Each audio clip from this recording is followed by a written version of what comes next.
Uno de los grandes misterios que tiene la política, que es definitivamente una ciencia, no es verdad ni que es un oficio, ni que es un relajo, es una ciencia, es las cosas que se producen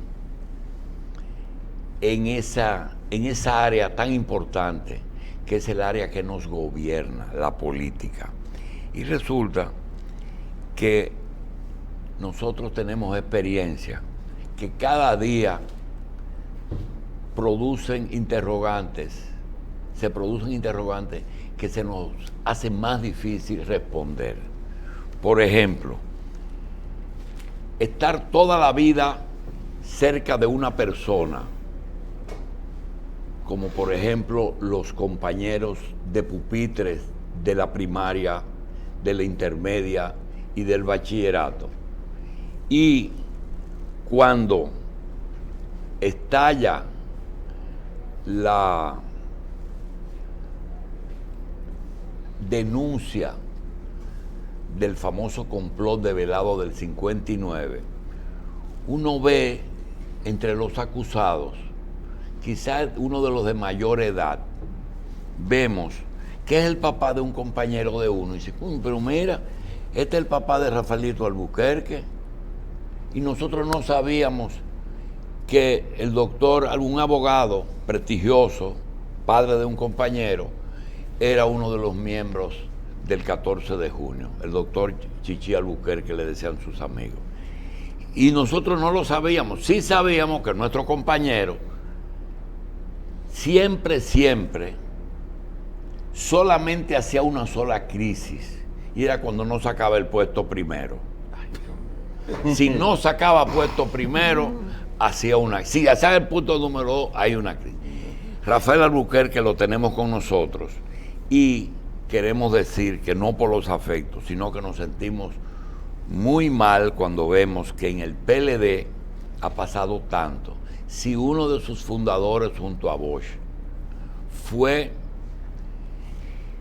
fundador, compañero de Bosch, tuvo diferencia como la tuvieron todos los PLDistas con Bosch, pero si alguien debe de estar, o antes debió gobernar este país, fue Rafael Francisco Albuquerque y de Castro. Pero la vida te da sorpresa. Después de irse y regresar al partido, fue 2 veces vicepresidente de la República durante el mandato de Leonel Fernández, de que yo estoy seguro que fue su profesor. Vamos a dar la bienvenida al doctor Albuquerque, que por cierto no ha cogido tan a pecho el pleito, pero sí no se ha equivocado en algo que es vital. Fue el vicepresidente de Leonel Fernández y no le luciría asumir posiciones absurdas de francotirador en un momento en que él puede ser un perfecto coordinador de un acuerdo. Le damos las gracias a nuestro amigo Rafael Albuquerque y vamos a hablar del PLD y de las posibilidades que parecen remotas de que ese partido rehaga su muñeco. Doctor, gracias por estar con nosotros. No, y muchas gracias a ti, por las palabras. Y además, no le agradecemos que usted no está todos los días aquí. Cuando me invitan. No, seguro. Adelante, doctor. ¿Cómo está la cosa? Pues yo creo que yo personalmente muy bien, y en cuanto al Partido de la Liberación Dominicana, pues obviamente con las diferencias que todo el país conoce y con el deseo y hasta la ansiedad de que esas diferencias puedan resolverse no por el PLD, sino por la República Dominicana, por lo que tú decías antes de comenzar aquí con mi entrevista, lo que un empresario te comunicaba de cómo el país se ha transformado bajo los gobiernos, y lo digo en plural, los gobiernos del Partido de la Liberación Dominicana, tanto bajo la dirección del compañero Leonel Fernández como bajo el mandato actual constitucional del compañero Danilo Medina. El país se ha transformado, son 3, 4 veces una República Dominicana del año 2004, con un Producto Interno Bruto de 22.000 millones de dólares y hoy está en 77.000 millones de dólares, de manera que es una República Dominicana que se ha transformado y vale la pena de que en el 2020 el Partido de la Liberación Dominicana continúe gobernando el país para que siga precisamente resolviendo los problemas que son problemas históricos de toda la población. Bien. Antes de seguir adelante con el tema de la crisis que está enfrentando el partido del doctor Albuquerque, nosotros quisiéramos que él nos transmita una experiencia. Miren, para nosotros fue muy difícil la transición de la dictadura a la democracia. Y cuando nosotros vemos personas como José Israel Cuello, que fue miembro de la Resistencia, o vemos al papá de Rafael Albuquerque, para nosotros era un absurdo el pensar que dentro de lo que era la dictadura, porque por más que le cuenten, nadie tiene una idea clara de lo que eso significaba, de que no confiábamos ni en nuestra casa, no hablábamos de cosas porque no sabíamos si las paredes oían, de una persona como Rafael Albuquerque que tuvo la oportunidad de en su casa oír el catecismo en contra de la dictadura, en su casa, en la mesa. Luego, cuando viene la transición, Rafael Albuquerque pasa a luchar desde la universidad en los organismos estudiantiles de la época. Luego, en la transición, cuando comienzan a llegar los líderes, Juan Isidro, Juan Bosch, sobre todo Bosch y su gente, sale y va a Costa Rica y se prepara con el grupo de jóvenes que Bosch preparó. Va al PRD con Bosch y después funda el PLD cuando ve que el PRD no satisface las expectativas de un partido político organizado porque se le estaba yendo de las manos. En ese trayecto, la lección es, aquí hay personas que se han preparado para el ejercicio del poder. Y yo le pregunto al doctor Albuquerque, doctor, a pesar de que la guagua no se nos ha ido, porque la guagua se va cuando estamos en blandino ya, sí. Mientras estamos lúcidos y conscientes hay oportunidad.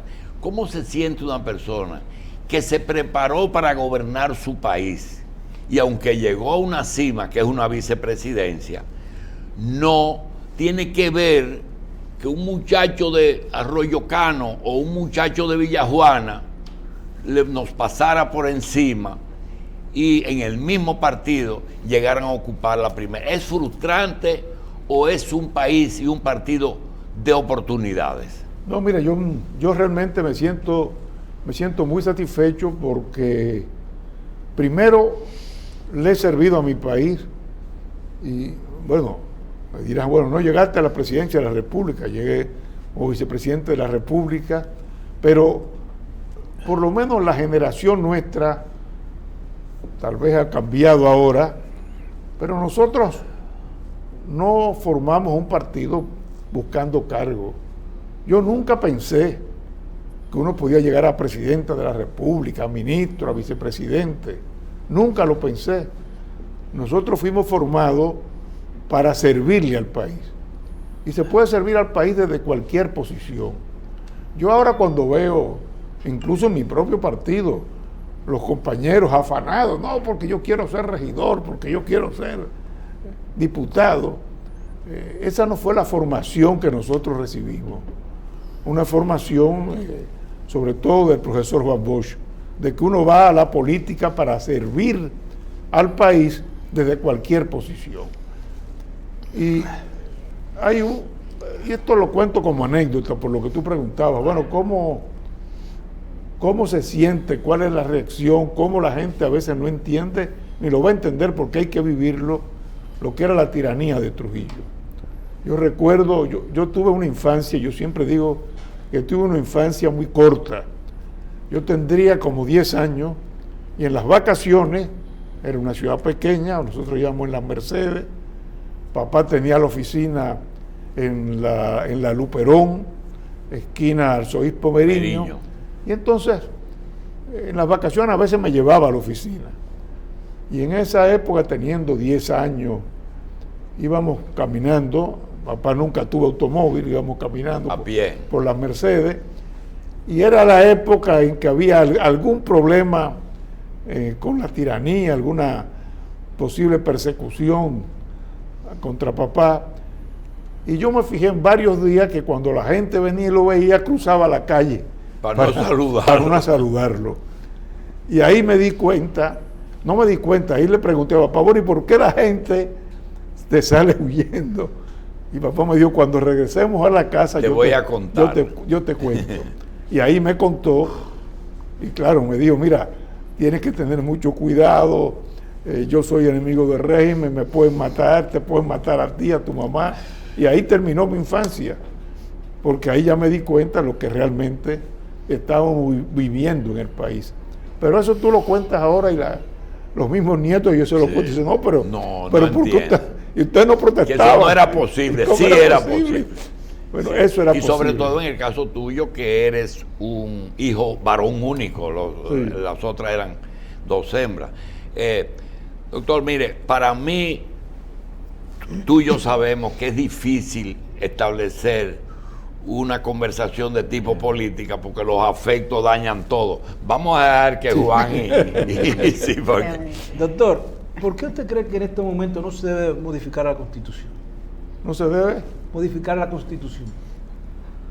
No, mire, esa pregunta es importante. Yo creo que a veces la discusión, o sea, en primer lugar, las diferencias que hay en el Partido de la Liberación Dominicana no son diferencias ideológicas de ningún tipo.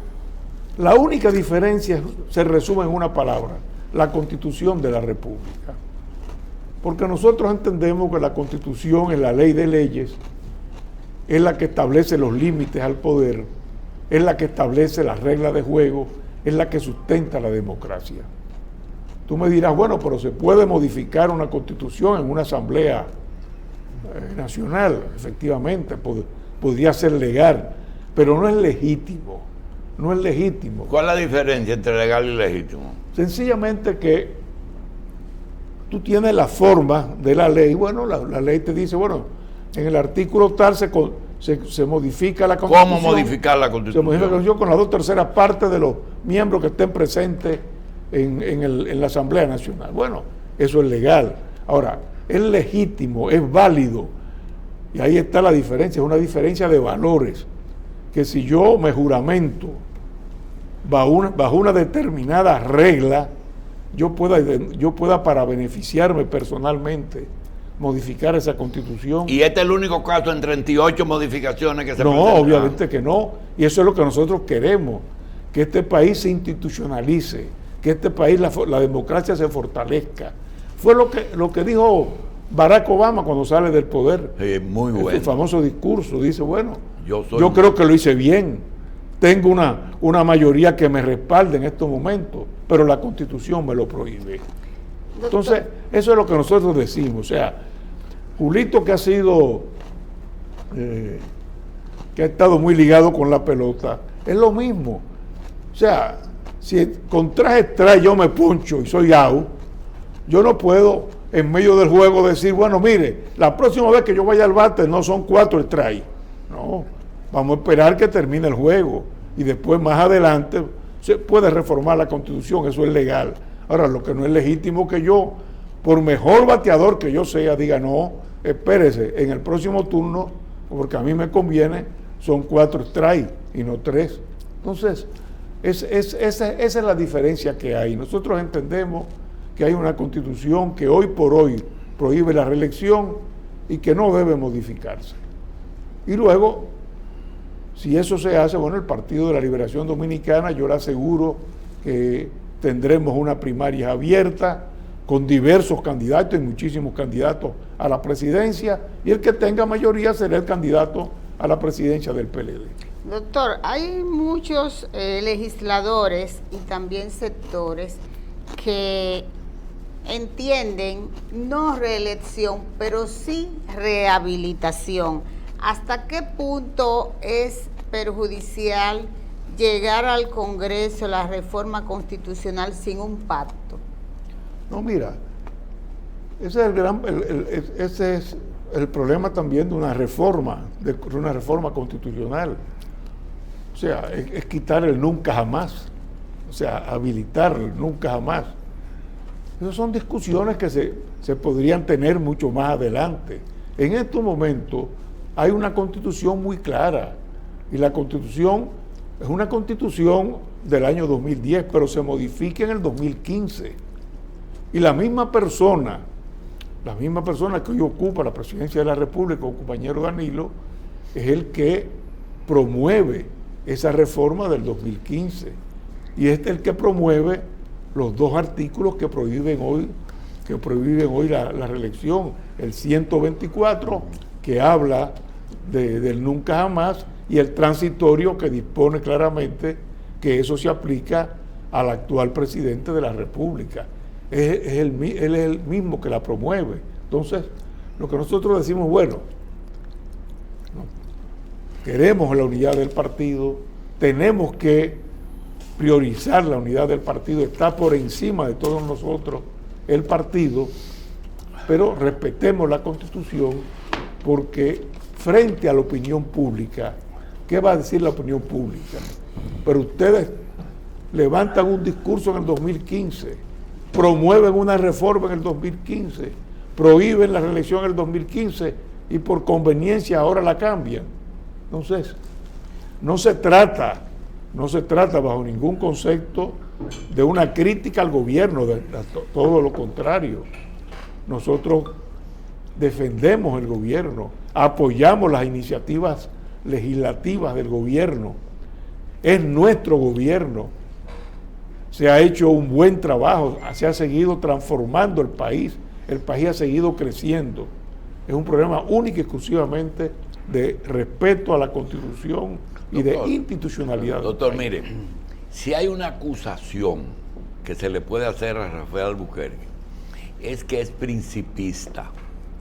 Y el principismo a veces evita que se hagan variantes, como por ejemplo la negociación. Usted sabe que estamos frente a una situación, yo no digo única en la historia, siempre ha habido algunas situaciones diferentes, pero mire, usted es abogado, ejerció el derecho, en derecho laboral ha vivido, no solamente escrito, ha vivido capítulos interesantes de la historia, tanto en lo laboral puro como en la seguridad social. Fue actor importante en eso.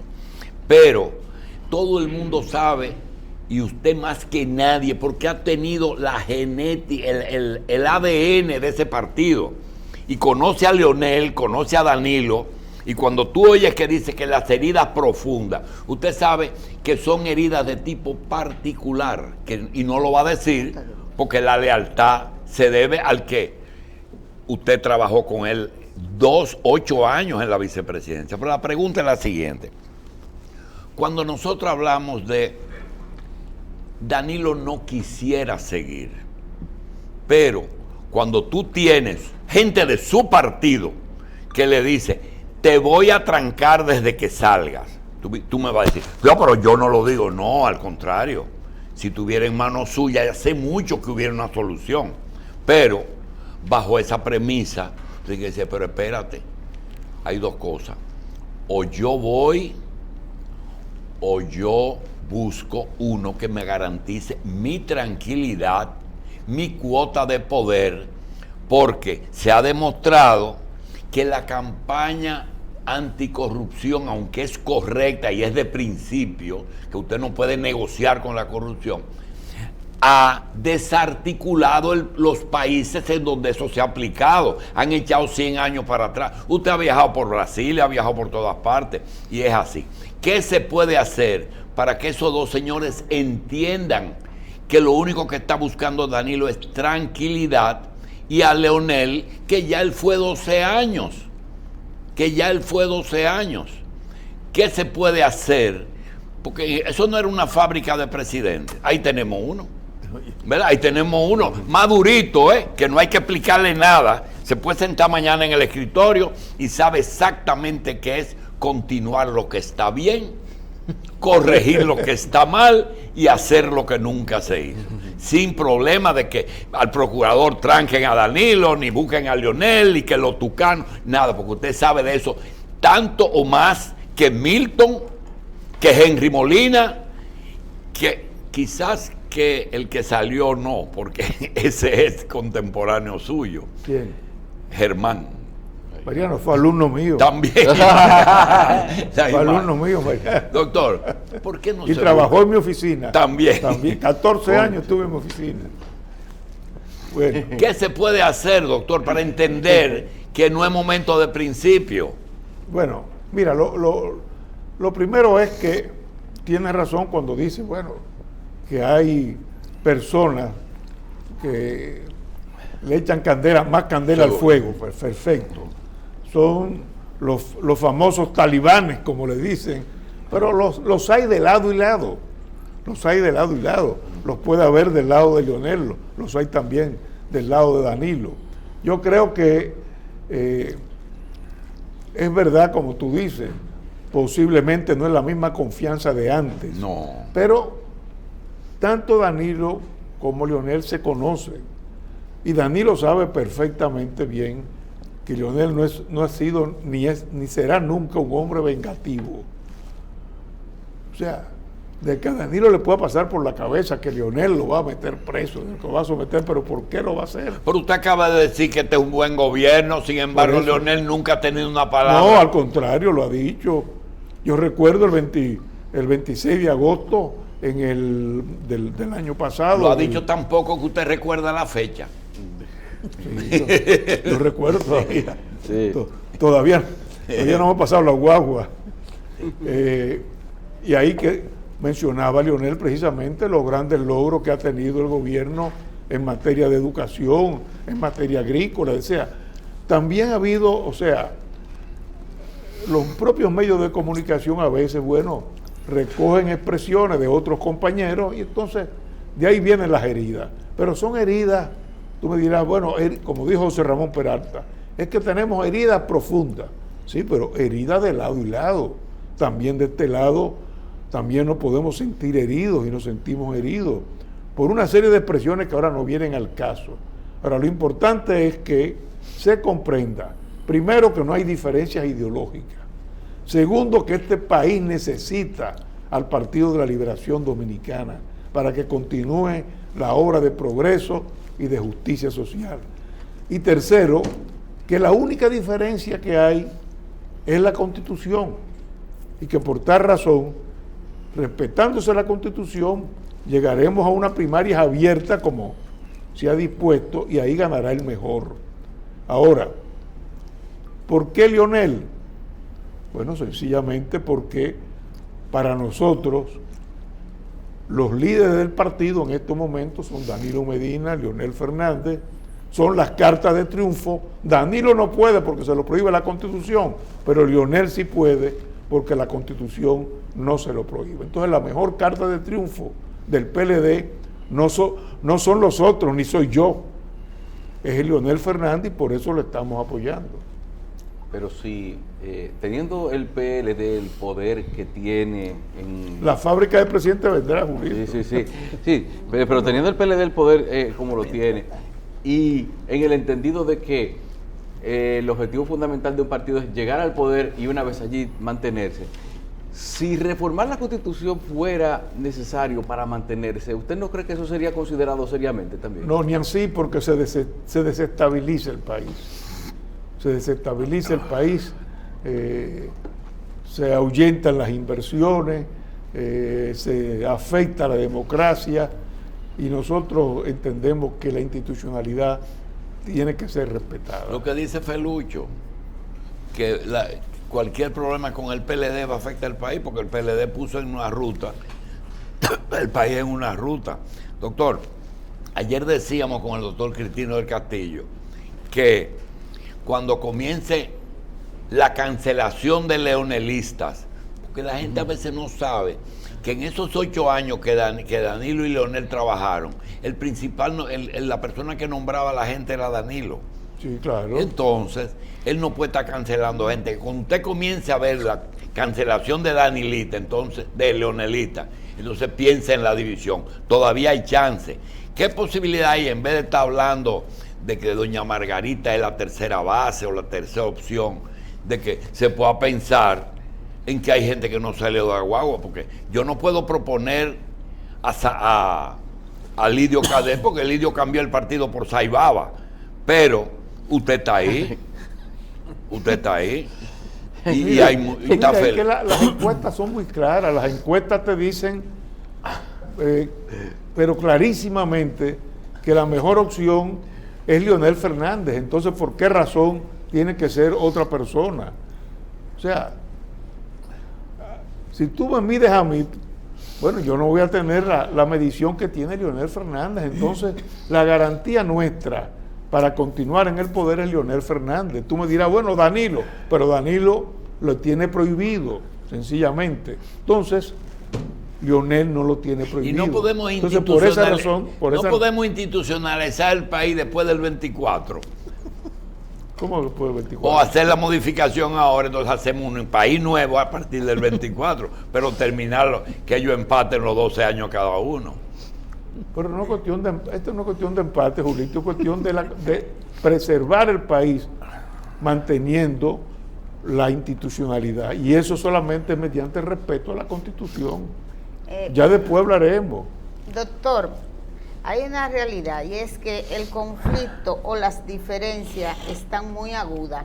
El sábado el diputado José La Luz planteaba un mediador, un tercero. ¿Usted cree que se necesita realmente un mediador o esperaremos a que el comité político resuelva esas diferencias? No, yo creo que al final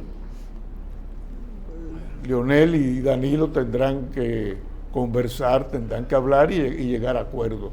Yo creo que es la mejor forma de buscar una solución. Pero no hay duda de que todos queremos la unidad del Partido de la Liberación Dominicana y esa unidad pasa por un respeto a la Constitución. Respetándose a la Constitución no hay mayores problemas. Y luego entonces lo que me preguntabas anteriormente, eso bueno, vendrá la negociación, vendrá la conversación, se discutirán y al final en el comité político se pondrán de acuerdo. La conversación no tiene que ser antes para que haya el acuerdo, doctor. La conversación puede ser en cualquier momento. Debe ser. Sí, y debe haber una fórmula de avenencia. Sí. ¿Cuál puede ser esa fórmula, doctor? Doctor, que no eso sí es difícil. Usted aceptaría de buena gana, no estoy diciendo que va a hacer nada, sino aceptaría de buena gana que ninguno de los dos fuera candidato y que se buscara un tercer candidato. No me diga que no lo hay. No, los puede haber. Ahora, lo que pasa es que Leonel Fernández no tiene impedimento para ser candidato. Y entonces, nadie tiene impedimento, nada más hay uno que tiene impedimento. Claro, Danilo es el único. Uno solo. Entonces, ¿por qué razón vas a tener que limitar a los que no tienen impedimento? Todos. Y no podemos buscar un tercero. Bueno, pero la primaria lo decide. En la primaria se decide. Va Leonel, va Reinaldo, va Amarante, va Domínguez. Segura. Bueno, y el que ganó, va Temístocle. ¿Por qué usted no es un precandidato? No, yo no. Pero yo quiero que usted sea. No, esos son los afectos y los cariños. Doctor. No, yo no. Con su experiencia. ¿Sabe lo bien que se vería eso ahí? No, está bien. Con la experiencia que usted tiene como experto en asuntos laborales, el sector obrero está clamando porque se le reajuste el salario. Pero hay una serie de inconvenientes. ¿Cómo cree usted que puede resolverse esta situación? El salario, bueno, yo creo que hay conversaciones en el Comité Nacional de Salario. Ahí yo veía el otro día un artículo de Andy de Aguaje diciendo que el salario actual representa solo un 40% de lo que fue el salario de 1979. Entonces yo entiendo que obviamente después que el compañero Danilo Medina aumentó los salarios de los empleados públicos, pues no otra cosa pueden hacer también los empleadores del sector privado. El problema sigue siendo siempre el monto de que, bueno, los trabajadores siempre pedirán un monto y los empleadores tratarán de conceder lo menos posible.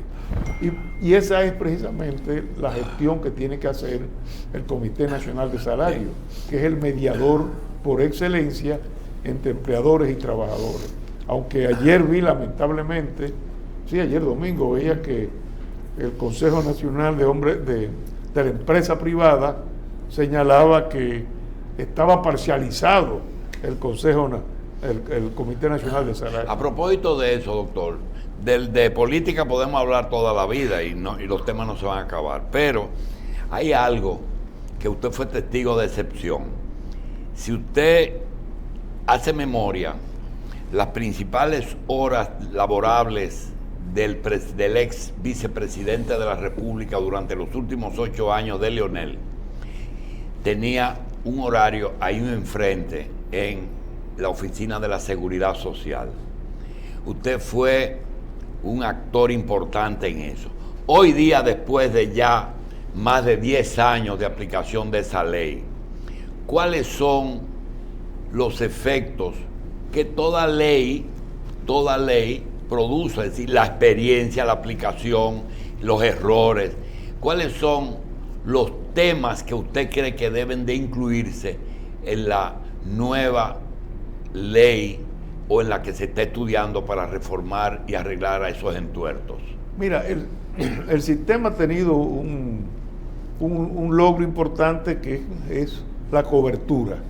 Nosotros en el año 2004, cuando llegamos al gobierno, solo el 6% de la población tenía seguro de salud en el Instituto Dominicano de Seguros Sociales. ¿Y hoy?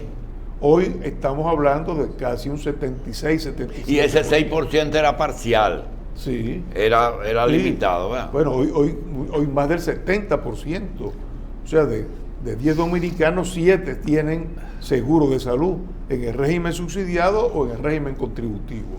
Ahora, problemas, obviamente que hay problemas. Si lo ve por el lado de las pensiones, el sistema de pensiones ha representado grandes ganancias para las administradoras de fondos de pensiones, pero cuando en el 2028 comiencen a pagarse las primeras pensiones, los trabajadores solamente van a recibir un 22% de su último salario, y con eso no va a vivir nadie. Y va a haber una explosión social, obviamente, en el país. Eso hay que corregirlo desde ahora. Y en materia de salud, aunque a los médicos no les gusta, realmente la atención primaria es fundamental. En eso ha habido una oposición siempre de los médicos, de los dueños de clínicas, pero si no hay atención primaria, el sistema va a colapsar económicamente. Tan sencillo como eso. No va a poder resistir el sistema si no hay atención primaria. Si eso se ha tratado muchas veces, pero los intereses son muy fuertes. Y es el médico, el obstáculo son los intereses de todos los actores que están en eso. Sobre todo los intereses, o sea, las administradoras de riesgo de salud tiran para su lado, los médicos por el de ellos, las tarifas, las clínicas también, o sea, es difícil de manejar. Recuerda cuando nosotros llegamos en el 2004, Julito, en el 2004 ya la ley tenía 3 años, que fue en el 2001, y no había todavía régimen contributivo. A mí el presidente Fernández me encargó de ponerlo en práctica, el régimen contributivo. Hipólito Mejía lo había intentado 8 veces y había fracasado. Bueno, nosotros comenzamos desde el mismo 2004 y en el 2007 al fin arrancó el régimen contributivo. Pero lógicamente, y lo digo francamente y sin vergüenza, tuvimos que conciliar intereses. Y en esa conciliación de intereses, bueno, quedó para más adelante la atención primaria, y hoy estamos ya en el 2019 y no ha podido arrancar todavía la atención primaria. Ese porcentaje que nos falta para la universalización total. ¿Usted cree posible hacerlo? Ese es el gran problema de todos Los los 2 países. millones que faltan. Ese es el gran problema de todos los países, el sector informal. Es el que queda. Sobre todo el ¿Y cómo sector- lo han resuelto? Primero, ¿qué países han resuelto la seguridad social? Mira, Europa, España y Chile. Europa en general la ha resuelto, pero con un sistema que nosotros no podemos aspirar. Y es que en el sistema de salud es un sistema de salud que se paga a través de los impuestos de los ciudadanos. Entonces, aquí en Los España, contribuyentes son... en España hay una presión tributaria del 40%, en Suecia del 70%, aquí la presión tributaria del 13%. Entonces, aquí el Estado no puede asumir. ¿Tú ves por qué es que él tiene que ser presidente? Doctor, ¿cómo usted interpretó? No, pero la verdad es que aquí no podemos Pero asumir. pregúntele a todos los políticos de aquí esos datos. Hable de Haití, de seguridad social, háblele de deuda externa. Usted la maneja. Entonces estamos hablando de Margarita Cedeño de Fernández, imagínese usted. Siga, doctor. Sí, no, ¿cómo usted interpretó la expresión de la vicepresidenta de que con Danilo y Leonel era perder, pero con ella era ganar? Él no quiere meterse en ¿Qué puedo opinar sobre eso? Es una expresión, una opinión de ella. Obviamente, yo creo que ha hecho una buena labor como vicepresidente de la República. Es una mujer que se ha preparado, que tiene inteligencia natural, que puede ser presidente de la República más adelante.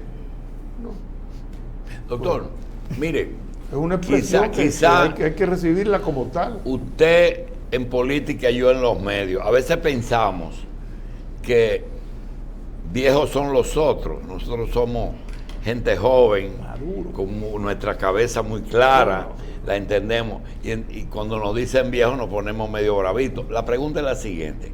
¿Usted cree en eso de que el país debe ponerse en manos de los jóvenes sin aprovechar la experiencia de los viejos? Mire, yo creo que el pueblo es el que tiene que decidir. Hay muchos presidentes jóvenes muy buenos, como ha habido presidentes jóvenes muy malos. Eso es lo que dice Gonzalo Castillo, que dejen al pueblo Y decidir. el pueblo tiene que decidir, Sí, que el pero pueblo tiene que decidir. decida.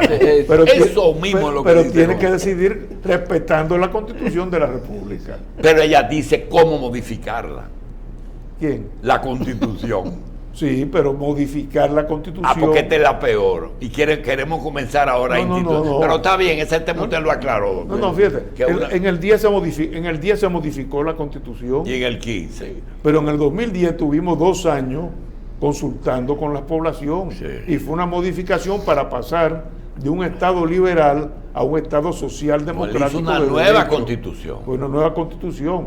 No fue para beneficiar al doctor Fernández, a Leonel Fernández. Pero lo habilitó para dentro de 2 años. Sí, pero fíjate, ahí estuve yo presente como testigo. No fue una propuesta de Leonel Fernández. No. La Constitución prohibía, o sea, igual que ahora, 2 mandatos y jamás. Imagino. Cuando se discutió, porque nosotros no teníamos las 2/3 partes para aprobar la Constitución, Se consiguieron a Miguelito Vargas. se habló con Miguel Vargas. Y Miguel Vargas dijo, nosotros somos por principios, y en recuerdo de Peña Gómez, no reeleccionistas. Apoyamos si se establece la no reelección. Bueno, y Leonel le dijo, obviamente, sí, cómo no. Aprobamos la no reelección. El señor Alburquerque. Ahora, a sí, Leonel no se le ocurrió en el 12 modificar la Constitución. El señor Alburquerque nos ha dicho, y vemos muy bien que haya sido profesor de algunas personas, que ha sido de las principales figuras del poder de los 3 principales poderes del Estado. Profesor de gente que ha detentado cargos de poder. Pero como profesor, ¿a usted no le da la impresión de que 2 o 3 de esa gente le pasaron con chivo? No, ninguno. Pero es que no se parece. Yo no creo que usted le enseñó muchas cosas de lo que ellos hacen ahora, donde en las posiciones que ellos han estado, poder ejecutivo, legislativo, judicial también. Pues yo creo que sí, yo creo que mis alumnos, yo me siento muy orgulloso de mis alumnos. Doctor, Mire, Me siento muy orgulloso de Mariano Germán como presidente de la Suprema, de Subero Isa como presidente de la Suprema, de César Pina como procurador general de la República. Todos fueron alumnos míos. Y me siento muy orgulloso porque creo que fui muy buen profesor porque llegaron muy lejos. Ray Guevara no fue. Leonel Fernández fue alumno mío, entonces bueno. Doctor, Ray Guevara no fue. Reinaldo Pared fue alumno mío. Luis Henry no fue porque fue nieto de él. No, ya no. Ya ese no, ese nieto. Ya está muy joven. Ese nieto. Doctor, he oído a muchas Pero fui compañero de su padre. Sí, de Luis Henry. De Henry. Sí. He oído a algunas personas decir, después de haber agotado 3 periodos, ¿qué puede ofrecerle el doctor Leonel Fernández al pueblo dominicano? ¿Usted cómo respondería a esa pregunta? Yo con una sola frase, que me la dijo Michelle Bachelet: ustedes tienen un presidente de lujo, cuídenlo, refiriéndose Pues vamos al a doctor cuidarlo y Leonel guardarlo en el museo. Entonces, cuando tú tienes un presidente de lujo, cuando tú tienes una persona con la capacidad y el prestigio internacional, entonces ¿por qué lo vas a desperdiciar si puede ser de nuevo presidente de la República? Bien. Señores, yo creo que lo que teníamos y tenemos era un vicepresidente de lujo, pero él le cede eso. Doctor, mire, vamos a darle las gracias por todas estas cosas que usted nos... Entendemos que la lealtad es algo muy, muy importante para usted, siempre lo ha sido.